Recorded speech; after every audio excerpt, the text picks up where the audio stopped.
Hello friends, welcome to active herbals. நரை முடிகளை 80 வயசு ஆனாலும் சரி மொத்தமாக நிரந்தரமாகவும் கருமையாக்கக்கூடிய ஒரு சிம்பிளான ரெமடியை தான் பற்றி இன்றைக்கி நம்ம பார்க்க போகிறோம். நிறைய பேருக்கு நரை முடிகள் பெரிய பிரச்சனையாக இருக்கும். படாத பாடுபட்டு என்ன தான் இயற்கை வைத்தியம் செஞ்சாலும் சரி நரை முடிகள் மறையவே மறையாது. சில பேர் ஆனால் இந்த ரெமடியை நீங்கள் ட்ரை பண்ணி பாருங்கள். முழுக்க இயற்கையானது மட்டும் இல்லை, இதனுடைய ரிசல்ட்டும் உங்களுக்கு அந்த அளவுக்கு பர்ஃபெக்டாக 100% இருக்கும்னு சொல்ல முடியும். ஏன்னா இந்த காயோட எலுமிச்சை சாரும் தேங்காய் எண்ணெயும் சேரும்போது ஒரு வேதியியல் மாற்றம் உட்பட்டு நரைமுடிகளை கருமையாக்கிறதுக்கு ரொம்ப எளிமையான வழியாக இருக்குது. நிறைய பேர் நரைமுடிகள் கருமையாக்கிறதுக்கு அந்த காலங்களில் யூஸ் பண்ணுவாங்க. ஆனால் அது நம்ம அந்த அளவுக்கு இதை பயன்படுத்துறது இல்லை. வாங்க ஃப்ரெண்ட்ஸ், அதுக்கு முன்னமே நம்ம அமோகம் ஹேர் ஆயிலை பற்றி ஆல்ரெடி கேள்விப்பட்டிருப்பீங்க. இந்த அமோகம் ஹேர் ஆயில் இந்த மாதிரி நிறைய முடிகளை கருமையாக்கிறதுக்கு ரொம்ப எஃபெக்டிவாக இருக்கும். இதை நம்ம டெய்லி யூஸ் பண்ணுற ஆயிலாவோ இல்லை தலைக்கு குளிக்கிறதுக்கு முன்னே தடவிட்டு குளிக்கிற எண்ணெயாவோ யூஸ் பண்ணிட்டு வரும்போது நிறைய முடிகள் படிப்படியாக நல்லா கருமையாகிறது பார்க்க முடியும்.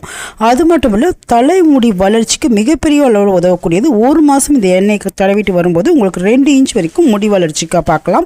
அதே மாதிரி முடி உதிர்தலை ஒரே நாளில் கம்ப்ளீட்டாக ஸ்டாப் பண்ணக்கூடிய ஒரு அற்புதமான எண்ணெய் இந்த அமோகம் ஹேர் ஆயில். தேவைப்படுறவங்களுக்கு நான் இதனுடைய லிங்க் டிஸ்கிரிப்ஷன்லையும் கமெண்ட் செக்ஷனில் வைக்கிறேன். தேவைப்படுறவங்க பார்த்து செக் பண்ணி வாங்கிக்கோங்க. மிகப்பெரிய அளவில் உங்களுக்கு தலைமுடி பிரச்சனைக்கு ஒரு தீர்வு அமையக்கூடியது. வாங்க ஃப்ரெண்ட்ஸ், வீடியோக்குள்ளே போகலாம். அதுக்கு முன்னமே நம்ம சேனல் நீங்கள் இது வரைக்கும் சப்ஸ்கிரைப் பண்ணலன்னா இப்போ சப்ஸ்கிரைப் பண்ணிக்கோங்க. அதே மாதிரி பக்கத்தில் இருக்க பெல் ஐக்கானே ஆல் ஒன்ற ஆப்ஷனையும் கிளிக் பண்ணிக்கோங்க. இந்த நரைமுடியை கருமையாக்கக்கூடிய இந்த பேக் செய்யறதுக்கு தேவைப்படக்கூடிய பொருட்கள் எல்லாமே ரொம்ப ஈஸியான பொருட்கள். அதே மாதிரி ரொம்ப எஃபெக்டிவான ஒரு வழி தான் இன்றைக்கி நம்ம பார்க்க போகிறோம். நான் சொன்ன மாதிரி சில பொருட்களோட இந்த எலுமிச்சை பழச்சாறை நம்ம சேர்க்கும் போது இதில் ஏற்படக்கூடிய ஒரு கெமிக்கல் ரியாக்ஷன் தான் நரைமுடியை கருமையாக்க போகிறதுன்னு சொன்னேன். அந்த மாதிரியான பொருள் தான் இது. வேறு எதுவுமே இல்லை. நெல்லிக்காய், ஆம்பலான்னு சொல்லக்கூடிய நெல்லி முள்ளி வற்றல் நம்ம நாட்டு மருந்து கடைகளில் கிடைக்கும். இது எல்லாருக்குமே தெரியும்.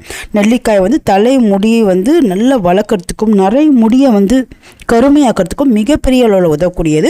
அந்த காலங்களில் இளமையை தக்க வைக்கிறதுக்கும் வயசு அதிகமாகுது இந்த மாதிரி நிறைய முடிகளோ இல்லை மூப்போ வராமல் இருக்கிறதுக்கு நெல்லிக்காய் யூஸ் பண்ணுவாங்க. இது எல்லாருக்குமே தெரிஞ்சது தான். இந்த நெல்லிக்காயை நீங்கள் நெல்லி முள்ளியாக வாங்கி வச்சாலும் சரி இல்லை பொடி நெல்லிக்காய் பொடியே கிடைக்குது. இந்த பொடி நாட்டு மருந்து கடைகளை ஒரு 50 கிராம் வாங்கிக்கோங்க. உங்கள் தலைமுடிக்கு எவ்வளோ தேவையோ இந்த பொடியை ஒரு 4லேருந்து 5 ஸ்பூன் எடுத்துக்கோங்க. முடியோடைய அளவுக்கு ஏற்ற மாதிரி. பொடியில் நம்ம சேர்க்கக்கூடிய இன்னொரு பொருள் எலுமிச்சை பழ சாறு. எலுமிச்சை பழத்தை பற்றி நமக்கு தெரியும். இதில் அதிகப்படியான சிட்ரிக் ஆசிட் இருக்குது. பொதுவாக அந்த காலங்களில் எலுமிச்சை பழத்தை சாறை எடுத்து தேங்காய் எண்ணெயில் கலந்து நரைமுடிகள் மேலே தேய்ப்பாங்க. இந்த மாதிரி தேய்ச்சிட்டு வரும்போது நரைமுடிகள் படிப்படியாக கருமையாகும். நான் சொன்ன மாதிரி இது ஒரு வேதியியல் மாற்றத்தை உருவாக்கும். அதே மாதிரி தான் இதுவும். இப்போது நம்ம நெல்லிக்காய் பொடியோட ஒரு எலுமிச்சை பழம் இருக்கிற மாதிரி அதனுடைய சாரை பிழிஞ்சு இந்த பொடியோடு நம்ம நல்லா கலந்து விட்டுக்கலாம்.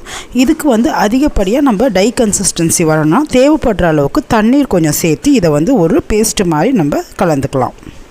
இது கூட நம்ம சேர்க்கக்கூடிய இன்னொரு பொருள் தேங்காய் எண்ணெய். தேங்காய் எண்ணெயில் நமக்கு எப்படி முடி வளர்ச்சியை தூண்டுதோ அதே மாதிரி இதில் இருக்கக்கூடிய லாரிக் ஆசிடும் எலுமிச்சை பழசாரோடு இருக்கக்கூடிய சிட்ரிக் ஆசிடோட சேரும்போது இது ஒரு வேதியியல் மாற்றத்தை உருவாக்கி நிறைய முடிகளை கருமையாக்கிறதுக்கு ரொம்பவே உதவுது. இந்த தேங்காய் எண்ணெய் 2 ஸ்பூன் சேர்த்துக்கலாம். இப்போ இது எல்லாத்தையும் நல்லா மிக்ஸ் பண்ணி விட்டுக்கலாம். இதை மிக்ஸ் பண்ணிவிட்டு இது ஒரு இரும்பு பாத்திரத்தில் வச்சுட்டு நம்ம தடவும் போது இன்னுமே கூடுதல் எஃபெக்ட் கிடைக்கும். அப்படி 1 மணி நேரம் அப்படியே தட்டு போட்டு மூடி வச்சுடுங்க. 1 மணி நேரத்துக்கு அப்புறமா நீங்கள் நரைமுடிகள் மேலே இதை தடவலாம். தடவிட்டு நல்லா ஒரு மைல்டாக மசாஜ் கொடுத்துடலாம். இந்த மாதிரி கொடுத்துட்டு நீங்கள் ஒரு 1 மணி நேரம் தலையில் இது கட்டாயம் ஊறணும். ஊறினதுக்கப்புறம் நீங்கள் நார்மலாக தலை குளிக்கிற மாதிரி குளிச்சுட்டு வரலாம். இதை கட்டாயம் வாரத்துக்கு 2 முறை செய்யுங்க. உங்களுக்கு ஒரு 2-3 முறையிலே இயற்கையான முறையில் நான் சொன்ன மாதிரி ஒரு வேதியியல் மாற்றத்துக்கு உட்பட்டு நரைமுடிகள் படிப்படியாக கருமையாகும். இது ரொம்ப சூப்பரான ஈஸியான வழி. இது எல்லா வயசுனும் செய்யலாம். ஆண் பெண் எல்லாருமே செய்யலாம். ரொம்ப சிம்பிளான வழியில் நரைமுடிகள் கருமையாக்கக்கூடிய ஒரு அற்புதமான ஒரு பேக் இது. செஞ்சு பாருங்கள் ஃப்ரெண்ட்ஸ். இந்த மாதிரி நிறைய அழகு மற்றும் ஆரோக்கிய குறிப்புகள் நம்ம சேனல் வழியாக உங்களுக்காகவே வர காத்துட்டே இருக்குது. நம்ம சேனலை சப்ஸ்கிரைப் பண்ணுங்கள். இந்த வீடியோ வாட்ச் பண்ணதுக்கு நன்றி. வணக்கம்.